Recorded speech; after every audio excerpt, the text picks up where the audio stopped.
What is up, everybody? Welcome to Halftime Live, Eagles versus Cowboys. Top takeaways reaction. Joining me, he is Shane at Shane Half NFL. What's up, Shane? What's up, Dives?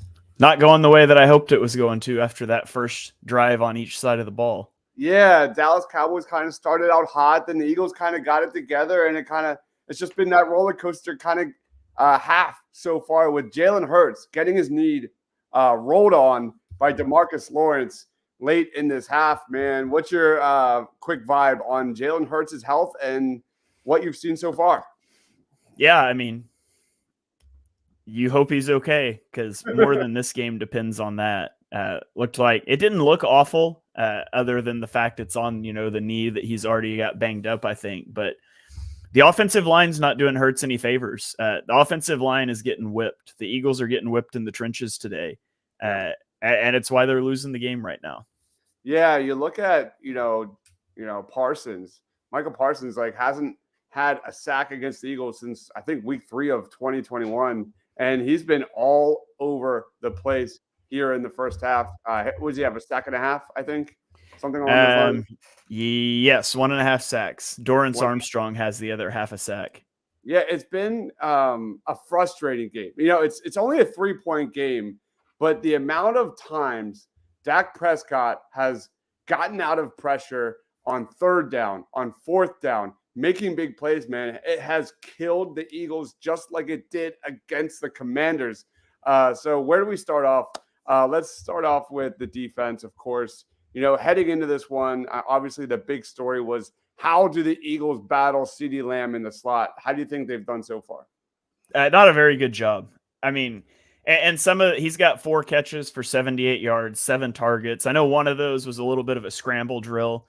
Hassan Reddick seems to be winning off the edge, but nobody's winning up the middle. And so Dak has all kinds of room to step up and evade that rush. And so it's given him time to extend plays. Eli Ricks can't cover CeeDee Lamb. They've tried to do some different things to help him out. Darius Slay can't cover him either. He totally cooked Darius Slay out on the boundary. Honestly, it can't be overstated how overrated Darius Slay and James Bradberry are. They both played really well last year. Neither one of them has been that good this year. And that's what it comes down to. When you're paying those guys, it says volumes when you're paying those guys top 15 cornerback contracts and you're putting a UDFA on CeeDee Lamb. Yeah, I'm looking at my box score. You look at this Eagles defense, they've been doing a really good job holding the Cowboys to very little yardage, positive yardage on 1st down, 3 yards, 6 yards, 2 yards, 0 yards, a sack by Hassan Reddick, a Cowboys run for 3, 0. They've done a great job, but man, you look at these 3rd downs, you had a Dak scramble that got Jake Ferguson for 40 yards after really good pressure by Hassan Reddick. You've had another Dak scramble that went and found CeeDee Lamb for 20 yards, more pressure, and it's been killing them, man. I don't know what's going on because the Eagles have a clear advantage there on the defensive line. They just need to get to Dak, and he's been killing them. The Eagles need to run 17 rushes for 62 yards. I think they're going to have to now, man, especially with Hurts. Banged up a little bit. I don't think they have a choice. Slay is traveling. Slay got really beat on that one quick slant to CeeDee Lamb, for what I remember, for 15 yards. Steven says, I'm seating at the pass call after the run touchdown and then the 8-yard run on their next possession. That set everything else in motion. We did get Nakobe Dean's first sack, paired up with Fletcher Cox, so that's a thing. I was hoping to see maybe James Bradberry, kind of matched up against CeeDee Lamb in the slot. I don't know what their answer is, but man, I mean, they're just getting killed. CeeDee Lamb, 4 catches, 78 yards. Jake Ferguson, 4 catches, 62 yards and a touchdown. It's the same storyline week after week, Shane. Yeah, Kevin Byard got burned by Ferguson a time or two. Burned is the wrong word, but gave up 3rd downs, gave up 3rd down conversions. Just nothing. Everything feels easy for the Dallas offense and nothing feels easy for the Eagles offense. I know it's a 3-point game and I know that the Eagles have scored 2 touchdowns on 4 possessions, That's just the vibe you get watching the game. Is everything is super easy for Dallas, because even if you get them in 3rd and 15, they're going to pick it up. Like, you're Yeah. not concerned about, you're never concerned as a Dallas fan when your offense is on the field. They're going to pick it up, no problem. And as an Eagles fan, it feels like everything's been a battle so far. And Yeah. again, I think that starts up front. Tyler Steen is getting manhandled. Lane Johnson gave up a sack. I think they'd probably give that sack to Lane Johnson. Jordan Mailata is consistently getting beat off the edge. Like, you're just, I don't know. The offensive line has to be able to hold up better. And you can try to run the ball more. Running the ball, DeAndre Swift has 2.3 yards per carry. So I don't know what the answer is there. I would like to see more of like the RPO game. It really feels like, which that's hard to do against man coverage, but it just doesn't feel like there's been much quick game. Everything is trying to take shots downfield.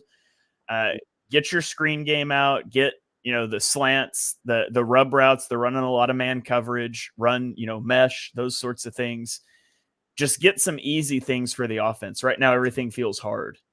Yeah, absolutely. You look at heading into this one, these two teams were kind of struggling in the red zone. Both teams are 2 for 2. The Eagles do have 5 penalties for 30 yards. They almost had yet another fumble down in the red zone by DeAndre Swift. Luckily, he fell on top of it. That's this advantage for the Eagles was supposed to be in the trenches, the O-line and the D-line. I knew coming in it was going to be a difficult matchup for this Eagles secondary. But if the Eagles D-line and if the Eagles O-line can't make adjustments and can make improvements here in the second half, man, I don't know. I don't feel very confident in the Philadelphia Eagles right now. Let's get some comments real quick. Bad game for Jordan Mailata. The offensive coordinator needs to run the ball, quick 3-step drops and dip and dunk. If Jalen has to go through progressions, he is in trouble.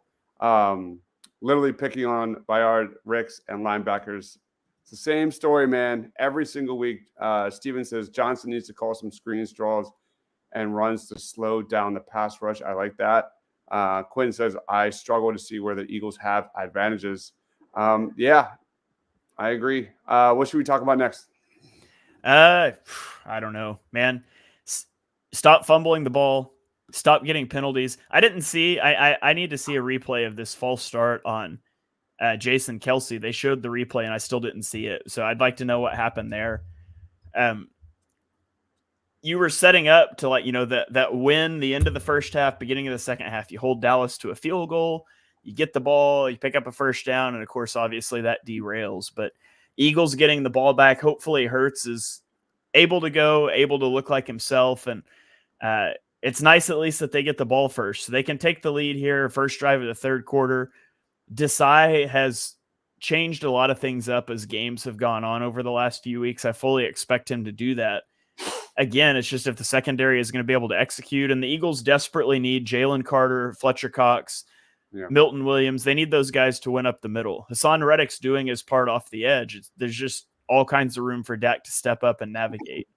I agree. This game all boils down to the Eagles owning the trenches in the second half, especially on the offensive line. They have to protect Hurts with that bum knee, or it doesn't look great. Rudy Poo says, yeah, this game plan is not it. Rick's on CD is baby food. Steven says, not a defense you want to make yourself one-dimensional against. We had a nice run, outside run with Gainwell lead block. Yeah, how about that Gainwell touchdown? Just like we schemed it up, right, Shane? Yeah, for sure. I think Quentin's talking about though the one where they brought Swift in jet motion and did the jet sweep to him with Kenny Gainwell out lead blocking. But yeah, Kenny Gainwell gets the touchdown on an outside zone. Jason Kelsey pulling out to lead block, had that dive into the end zone. So, there's been a few plays where the run has worked, and maybe you try to go back. You definitely try to go back to that some more if Hurts is going to be gimpy in the second half, because he's not able to escape. I mean, that first drive, the first third down where he ran, the Eagles got a really nice spot, by the way, but fully healthy Hurts picks up that first down easily. He just doesn't have that juice to be able to go right now. He can move a little bit, but it's just not it's not tenable for him to keep playing like that. The Eagles need him to be able to win from the pocket. They need to be able to slow this pass rush down. No question. Michael says the Cowboys secondary is not healthy. I want to see Goddard. Quentin says 17-14 is not a bad score. Just hold serve. All right. Let's roll on to just quick thoughts about the second half as Jalen Hurts is running out of the locker room here. So it looks like he's ready to go. Man, that guy's tough. But how do you see this game playing out?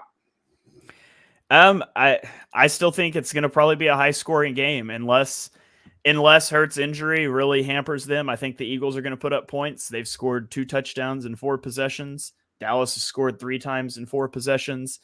I think you're going to see a lot of points keep going on the board.